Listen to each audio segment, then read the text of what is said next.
Good morning दोस्तों, स्वागत है आप सभी का एक बार फिर से हमारे यूट्यूब चैनल पर। बिहार राज्य के चौथे चरण की भर्ती प्रक्रिया को लेकर महत्वपूर्ण और बड़ी अपडेट आ चुकी है।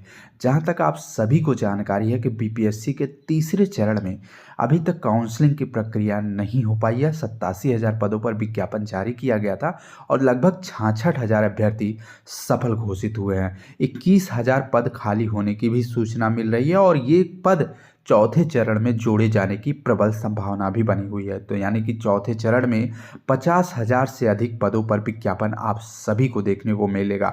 इधर बीच कल देर शाम तक अगर बात करें तो सीटेट 2024 के प्रथम और सेकंड पेपर का रिजल्ट घोषित हो चुका है और लगभग बहुत से ऐसे अभ्यर्थी हैं जिनका सीटेट क्लियर नहीं हुआ था, जिसके वजह से तीसरे चरण की परीक्षा में शामिल नहीं हो पाए थे। ऐसे समस्त अभ्यर्थियों को चौथे चरण में भरपूर मौका मिलने जा रहा है। वहीं आप सभी को बता दें कि बिहार शिक्षक भर्ती के चौथे चरण में टीजीटी पीजीटी की परीक्षा के बारे में अगर बात करें तो बहुत से अभ्यर्थियों का ये मानना है कि चौथे चरण की परीक्षा कराने से पहले स्टेट प्रथम और स्टेट द्वितीय का परीक्षा कराया जाए, जिससे कि ऐसे अभ्यर्थी जो टीजीटी पीजीटी में शिक्षक बनने की उम्मीद लगाकर बैठे हुए हैं और किसी कारणवश प्रथम चरण और द्वितीय चरण और तीसरे चरण में सफलता नहीं प्राप्त कर पाए, ऐसे समस्त अभ्यर्थी चौथे चरण में सफलता अर्जित करते हुए एक शिक्षक का पद प्राप्त करें। तो फिलहाल आप सभी साथियों के लिए बता दें कि बिहार शिक्षक भर्ती के चौथे चरण में लगभग 87,000 पदों पर नया विज्ञापन आपको अप्रैल महीने तक देखने को मिल सकता है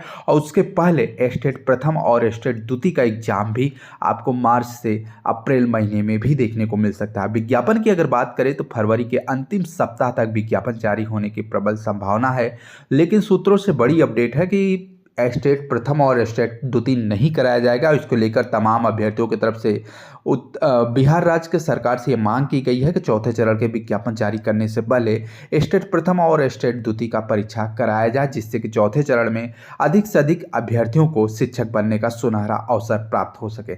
वहीं आप सभी को ये भी बता दें कि बिहार शिक्षक भर्ती के तीसरे चरण में भाषा और विज्ञान विषय के शिक्षक न मिलने की वजह से अधिक पद खाली होने की भी सूचना मिल रही है। तो आप सभी साथियों के लिए महत्वपूर्ण और बड़ी अपडेट है कि बिहार राज्य में एक बार फिर से चौथे चरण और चौथे चरण के समाप्ति के बाद पांचवें चरण की शिक्षक भर्ती का विज्ञापन 2025 में ही देखने को मिलेगा और बड़े पदों पर विज्ञापन आप सभी को संभवतः मार्च के बाद देखने को मिल सके। इधर बीच अगर बात करें शिक्षक भर्ती पात्रता की तो सीटेट 2024 के दिसंबर महीने का जो परीक्षा आयोजित किया गया था उसका परिणाम कल देर शाम जारी कर दिया गया। इसके अलावा अगर हम बात करें डीएलएड 2024 की काउंसलिंग के लिए तो दूसरे चरण के लिए काउंसलिंग की प्रक्रिया शुरू हो चुकी है और वही अग्निवीर भर्ती की अगर बात करें तो आज से प्रक्रिया शुरू हो चुकी है। काउंसलिंग की प्रक्रिया आज से जारी होगी। दौड़ संबंधी जो भी प्रक्रिया है वो आज से शुरू हो रही हैं। इसके अलावा अगर हम बात करें यूपीएससी की तरफ से तो एई भर्ती में एक नया विवाद देखने को मिलेगा, जहां पर पाठ्यक्रम में बदलाव को देखते हुए विवाद बन चुका है। संबंधित अभ्यर्थियों की तरफ से ज्ञापन देते हुए इस मामले पर जानकारी मांगी गई है। साथ ही साथ अगर बात करें तो 30,000 रुपये पर नौकरी मिलने जा रही है। संबंधित अपडेट हम वीडियो में चर्चा करेंगे। तो आज की प्रमुख अपडेट पर अगर बात करें तो आप सभी को बता दें कि आयोग के नए पाठ्यक्रम की वजह से एई भर्ती के अभ्यर्थियों की जो उलझन है वो बढ़ चुकी है। प्रारंभिक परीक्षा में शामिल किए गए नए विषयों का इंजीनियरिंग से कोई लेना देना नहीं है। इसको लेकर अभ्यर्थियों ने मांग भी की है। यूपीपीएससी से मांग की गई है कि प्री से हटाया जाए नए विषय या प्रारंभिक परीक्षा के लिए एक कट ऑफ निर्धारित किया जाए। आपको बता दें सहायक अभियंता भर्ती के लिए आयोजित की जाने वाली सम्मिलित राज्य अभियंत्रण सेवा परीक्षा में प्रारंभिक परीक्षा को जोड़े जाने और उसमें 22 नए विषयों को शामिल करने की वजह से अभ्यर्थियों को काफ़ी ज़्यादा परेशानी का सामना करना पड़ रहा है और उन अभ्यर्थियों का दावा है कि इन विषयों का इंजीनियरिंग विषय से कोई भी लेना देना नहीं है। अभ्यर्थियों ने उत्तर प्रदेश लोक सेवा आयोग के अध्यक्ष को पत्र लिखते हुए मांग की है कि प्री से नए विषय को हटाया जाए या निर्धारित कट ऑफ बनाया जाए। आयोग ने 17 दिसंबर 2024 को सहायक अभियंता एई के 604 पदों के लिए सम्मिलित राज्य अभियंत्रण सेवा परीक्षा का विज्ञापन जारी किया था और उसी दिन से ऑनलाइन आवेदन भी प्रक्रिया शुरू की गई थी। पहले सिर्फ लिखित परीक्षा या इंटरव्यू के माध्यम से भर्ती प्रक्रिया पूरी होती थी और अब प्रारंभिक परीक्षा के माध्यम से प्रक्रिया पूरी की जाएगी, जिसमें हिंदी और सामान्य अध्ययन के अलावा 22 विषयों से इंजीनियरिंग एप्टीट्यूड के सवाल भी पूछे जाएंगे। प्रारंभिक परीक्षा में वस्तुनिष्ठ प्रकार के 150 प्रश्न पूछे जाएंगे, जिन्हें हल करने के लिए 2 घंटे का समय भी दिया जाएगा। प्रत्येक प्रश्न 2 अंकों का रहेगा। परीक्षा कुल 300 अंकों की रहेगी।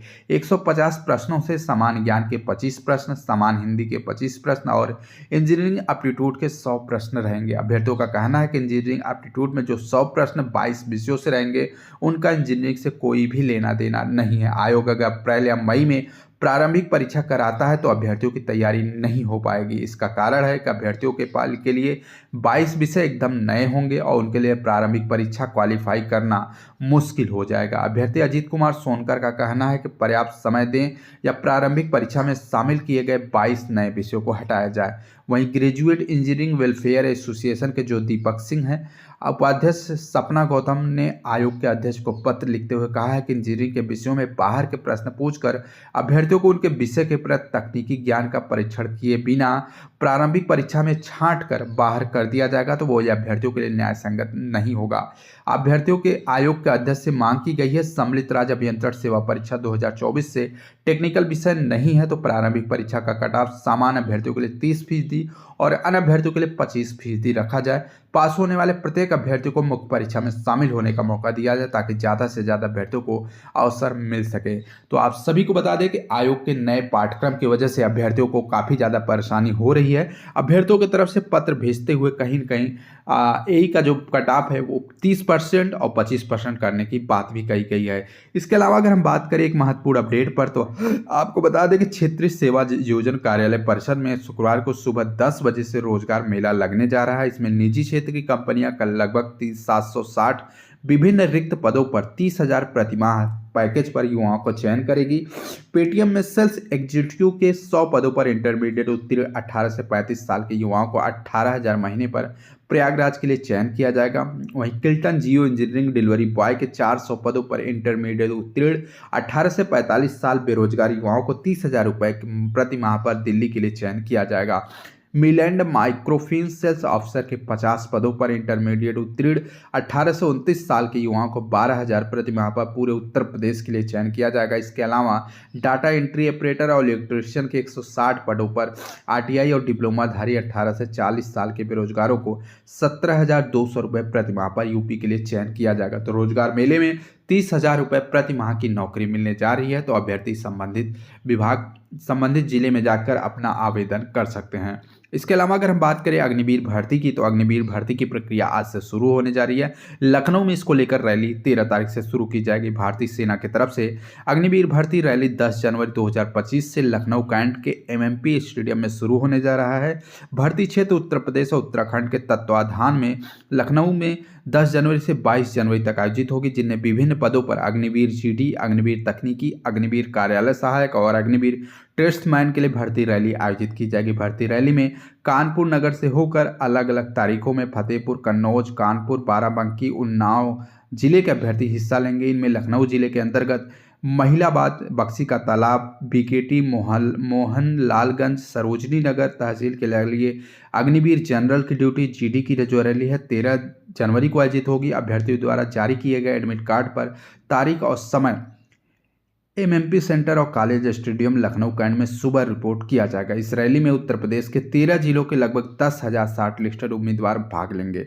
इसके अलावा कैंट के एमएमपी सेंटर में 10 से 22 जनवरी तक अग्निवीर भर्ती को लेकर रात 2 बजे से सुबह 11 बजे तक रूट डाइवर्जन भी रहेगा। इसी दौरान लाल कुर्ती की तरफ से वाहन करियप्पा चौराहे के बजाय 56 चौराहा से होकर जाएंगे। बनिया बाजार मोड़ तिराहा से वाहन लाल कुर्ती तिराहा के बजाय ऑफिसियर्स एक्सप्रेस 56 चौराहा होकर जाएंगे। तो कहीं न कहीं अग्निवीर भर्ती के लिए आज से प्रक्रिया शुरू हो रही है और लखनऊ में 13 तारीख को रैली का आयोजन किया जाएगा। इसके अलावा डीलर 2024 के प्रवेश प्रक्रिया की अगर बात करें तो दूसरे चरण की सीट आवंटन गुरुवार को जारी हो चुका है। परीक्षा नियामक पीएनपी के अनुसार दूसरे चरण में 1 लाख रैंक से लेकर 34,520 अभ्यर्थियों को संस्थान का विकल्प भरा जा गया था, जिसमें से 33,059 को सीटें आवंटित कर दी गई हैं। दूसरे चरण के आवंटन के लिए कुल 41,924 अभ्यर्थियों को सीट आवंटित की जा चुकी है। इसमें डाइट की 8,244 और निजी कॉलेजों की 33,680 सीटें शामिल की गई। वहीं पहले चरण में अगर बात करें तो 9,303 अभ्यर्थियों ने विकल्प भरा था, जिसमें से 8,865 अभ्यर्थियों को सीट आवंटित किया गया है। डाइट की 10,600 सीटें और निजी कॉलेजों के 2,26,475 सीटों मिला के कुल 2,37,075 सीटों पर प्रवेश प्रक्रिया पूरी होने वाली है और अब 14 जनवरी तक 1,01,000 से लेकर 2,40,000 तक के रैंक वाले अभ्यर्थियों को विकल्प भरने का मौका दिया जाएगा और उनका संस्था आवंटन 15 जनवरी को पूरा किया जाएगा। इसके अलावा अगर हम बात करें शिक्षक पात्रता परीक्षा के परिणाम को लेकर तो सीटेट 2024 के दिसंबर महीने की आयोजित होने वाली परीक्षा का परिणाम कल देर शाम घोषित कर दिया गया है। अभ्यर्थी सीटेट की आधिकारिक वेबसाइट ctet.nic.in पर जाकर अपना परिणाम भी देख सकते हैं। परिणाम देखने के लिए अभ्यर्थियों को रोल नंबर और सुरक्षा पिन अंकित करना होगा। इसके बाद स्क्रीन पर उनका परिणाम देखने को मिलेगा। अभ्यर्थी अपना स्कोर कार्ड भी डाउनलोड कर सकते हैं। मालूम होना चाहिए कि परीक्षा 14 दिसंबर और 15 दिसंबर को देश भर के परीक्षा केंद्रों पर आयोजित की गई थी। बोर्ड की तरफ से 1 जनवरी से लेकर 5 जनवरी तक उत्तर कुंजी जारी की गई थी, जिस पर अभ्यर्थियों से ऑब्जेक्शन मांगे गए थे और कहीं न कहीं जो ऑब्जेक्शन मांगे गए थे उसमें से कुछ प्रश्नों में अंक दिए गए हैं और कुछ प्रश्नों को निगलेक्ट भी किया गया। तो संबंधित विभाग साक्षरता परीक्षा 2024 सीटेट का परिणाम घोषित हो चुका है। अभ्यर्थी अपना रोल नंबर और सुरक्षा पिन डालकर अपना परिणाम देख सकते हैं। इसके अलावा बीपीएससी की तरफ से बात करें तो बिहार राज्य के शिक्षक भर्ती के तृतीय चरण और चौथे चरण और 5वें चरण को लेकर एक महत्वपूर्ण और बड़ी खुशखबरी आ चुकी है कि बीपीएससी की तरफ से आने वाले दिनों में लगभग 50,000 से अधिक पदों पर चौथे चरण की परीक्षा का आयोजन किया जाएगा। इसको लेकर तैयारियां चल रही हैं। तीसरे चरण की काउंसलिंग की प्रक्रिया 21 जनवरी से स्टार्ट की जाएगी।